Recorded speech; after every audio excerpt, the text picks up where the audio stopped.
উল্টা হ্যারাসমেন্ট হয়ে যায়। হেঁটে যাচ্ছি, কথা বলছি, হাসছি, আমাকে এইম করে কেন এই ধরনের ব্যবহার, এমন ক্লিপস যেটা কোনো কন্টেন্ট নাই, ইররেলেভেন্ট জিনিসপত্র আপলোড করা হয়। এটা আসলে আমাদের জন্য খুবই আনকমফোর্টেবল এবং মানে এটা এক ধরনের হ্যারাসমেন্টও।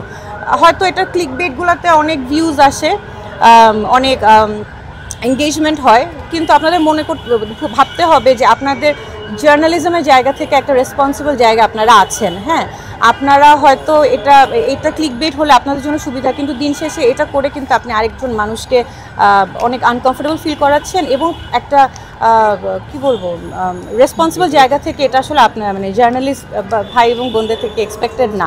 এটা দ্বারা আমরা সবাই খুবই দিন দিন আসলে আরও বেড়েই চলছে। এমন ক্যাপশন, যে ক্যাপশনের আসলে কোনো মিনিং নাই, এমন ক্লিপস যেটা কোনো কন্টেন্ট নাই, হেঁটে যাচ্ছি, কথা বলছি, হাসছি, এগুলো তো কোনো ক্যাপশন হতে পারে না, বা এগুলো তো কোনো নিউজ কন্টেন্ট হতে পারে না।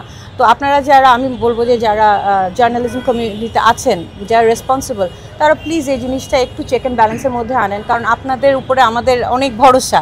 আপনারা সত্যটা সবার সামনে আনবেন। সেখানে যদি এরকম কন্টেন্টগুলো আসে যেগুলোর আসলে মেটেরিয়াল নাই, ক্রেডিবিলিটি নাই, it doesn't give a good message, উল্টা হ্যারাসমেন্ট হয়ে যায়, তাহলে তো আসলে দুঃখজনক। এখন এটা সেই রাজনৈতিক দলই বলতে পারবে। ওনারা ক্লেম করছে, ফেসবুকে তো মানুষ অনেক কিছু ক্লেম করতে পারে, ওনারা ক্লেম করছে। হ্যাঁ, মানে যারা এগুলো করছে তারা হয়তো ফেসবুকে দিয়ে রেখেছে তাদের affiliation with a particular political party, কিন্তু সেখানে পলিটিক্যাল পার্টিটারও আসলে বলার আছে যে আদৌ এই মানুষটা ওনাদের কিনা, বা কেন এরকম করছে, বা পার্টিকুলারলি আমাকে এইম করে কেন এই ধরনের ব্যবহার বা হ্যারাসমেন্ট, এটা আসলে ওনারা ভালো উত্তর দিতে পারবে। সাইবার ইউনিট কি করছে সেটা আসলে সাইবার ইউনিটে গঠিত হয়েছে, আমরা কেসগুলো ওখানে দেওয়া হয়, সকল হ্যারাসমেন্টের কেস।